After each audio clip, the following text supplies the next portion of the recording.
ఇటీవల సాక్షిలో మహిళల్ని అవమానపరిచారని పొదిలిలో నిరసన చేస్తుంటే మహిళలపై రాళ్లు చెప్పులు వేస్తారా అని మంత్రి కొలుసు పార్థసారథి ఆగ్రహం వ్యక్తం చేశారు. మంగళగిరిలోని టీడీపీ కేంద్ర కార్యాలయంలో జరిగిన విలేకరుల సమావేశంలో కొలుసు పార్థసారథి మాట్లాడుతూ ప్రజా ప్రతినిధులు ఎవరైనా సరే రైతులకు న్యాయం చేయాలి కానీ ఎవరైనా సరే రండి తొక్కిపడేస్తామంటారా? పొదిలిలో పొగాకు రైతులను పరామర్శించాలనే కక్షతో జగన్ వెళ్లారు అని ఎద్దేవా చేశారు. పరామర్శ ముసుగులో ఇటువంటి విధ్వంసకర పనులు చేసేవారిని రైతు సోదరులు క్షమించరని పేర్కొన్నారు. సమాజంలో తమ మనోభావాలు దెబ్బతిన్నాయని మహిళలు వారిని రక్షించబోయిన పోలీసుల మీద రాళ్లు చెప్పులు వేశారు అని ఎద్దేవా చేశారు. అందరికీ నమస్కారం. ప్రజాస్వామ్యంలో అధికార పక్షానికి ఎంత ప్రాముఖ్యత ఉంటుందో బాధ్యత కలిగిన ప్రతిపక్షానికి కూడా అంతే ప్రాధాన్యత ఉంటుందనేది ప్రజాస్వామ్య విలువలు తెలిసిన అందరికి కూడా అర్థమవుతా ఉంది. దురదృష్టవశాత్తు ఆంధ్రప్రదేశ్ రాష్ట్రంలో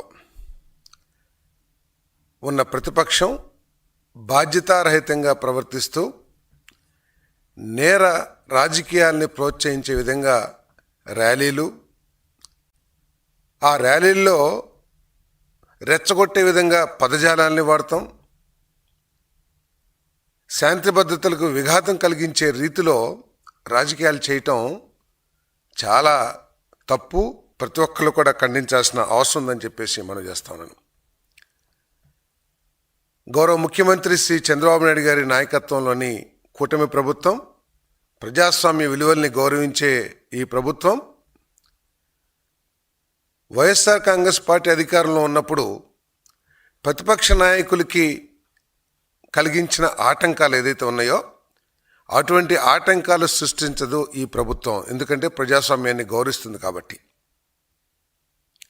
అందుకనే మీరు తెనాలిలో రౌడీ షీటర్లు, సంఘ విద్రోహ శక్తుల్ని పరామర్శించడానికి వెళ్ళినా కూడా మేము మీకు శాంతి భద్రతలు కాపాడటానికి లేకపోతే మీ సేఫ్టీ కోసం ఏర్పాట్లు చేశాం, కానీ మీ కార్యక్రమాల్ని మేము ఎక్కడ అడ్డుకోలే.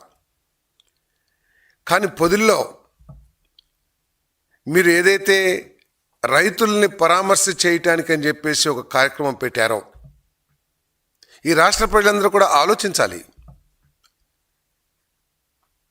పరామర్శ అనేది ప్రతి ఒక్కళ్ళు కూడా చేయాలి. రాజకీయ పక్షాలు కానివ్వండి, రాజకీయ నాయకులు కానివ్వండి, ఎవరైనా సరే ఎవరైతే బాధలో ఉన్నారో వాళ్ళని పరామర్శించి వారికి మేము తోడున్నాము అనే ధైర్యాన్ని కలిగించాల్సిన బాధ్యత అన్ని రాజకీయ పార్టీల మీద, రాజకీయ నాయకుల మీద ఉంటుంది.